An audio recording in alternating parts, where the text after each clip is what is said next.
is this a spiritual talk? I'm here for project management tips. Trust me, this ancient wisdom holds lessons that can transform how we lead, work, and grow. Let's start with a quote from chapter 2, verse 2 of the Bhagavad Gita. It goes like this. Shri Bhagavanuvacha Kutasva kashmalamidam Vishame samupastitam Anaryajushtamasvargyam Akirtikaram Arjuna. In English, it translates to, the Supreme Personality of Godhead said, O son of Kunti, the non-permanent appearance of happiness and distress, and their disappearance in due course, are like the appearance and disappearance of winter and summer seasons.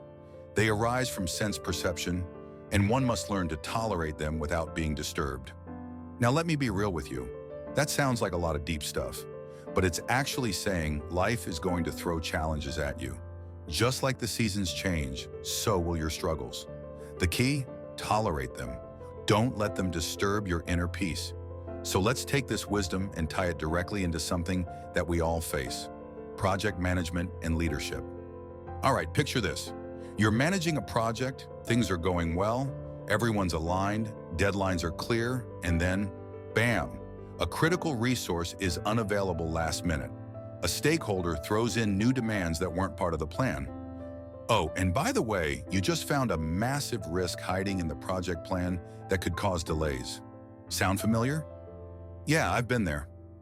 Okay, maybe not this bad, but you get the point. These moments feel like the universe is conspiring against you. And just like the Gita says, these disturbances are going to come, often when you least expect them. The key is learning to handle them with grace and poise. Now let's talk about how to deal with this, using some practical tools from the world of project management. First, we've all heard about Jira, right? I'll be honest, I love Jira, but it's like a double-edged sword. It can be the savior of your project when things are organized, or it can feel like a never-ending list of problems when things go wrong. Imagine a project with a high-risk task, a stakeholder request that isn't fully thought out, and oh, did I mention resource constraints? That's when tools like Jira, Agile, and Scrum come into play. They help you break things down, prioritize, and give you some structure to absorb the chaos. But it's not just about the tools, it's about your mindset. When things go off track, like that missing resource or that stakeholder who changes the goalposts, what really matters is how you respond. And here's where the real gem from the Bhagavad Gita shines: tolerance. As a leader, tolerance doesn't mean just waiting for things to fix themselves. It means finding a way to stay calm, assess the situation, and take action without panic. That's the difference between managing a project and leading a project.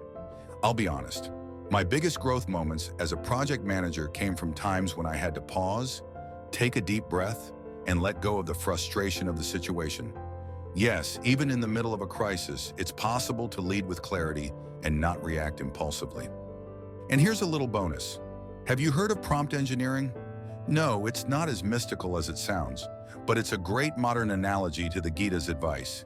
In AI, prompt engineering involves crafting the right input to get the best output. In project management, it's like asking yourself the right questions to get the best solution. What's the real issue here? How can I pivot the team's focus? How do I manage the stakeholders' expectations?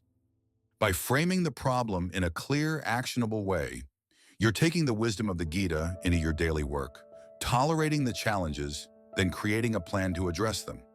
So, what can you take away from today's talk? Simple. No matter how tough things get in your projects, remember that those problems, like winter and summer, will pass. Your role as a leader isn't just to manage the tasks and deadlines, it's to stay grounded, focused, and calm when things get chaotic. Use your tools, trust your team, and above all, don't let temporary disturbances shake your confidence. Trust me, the seasons always change.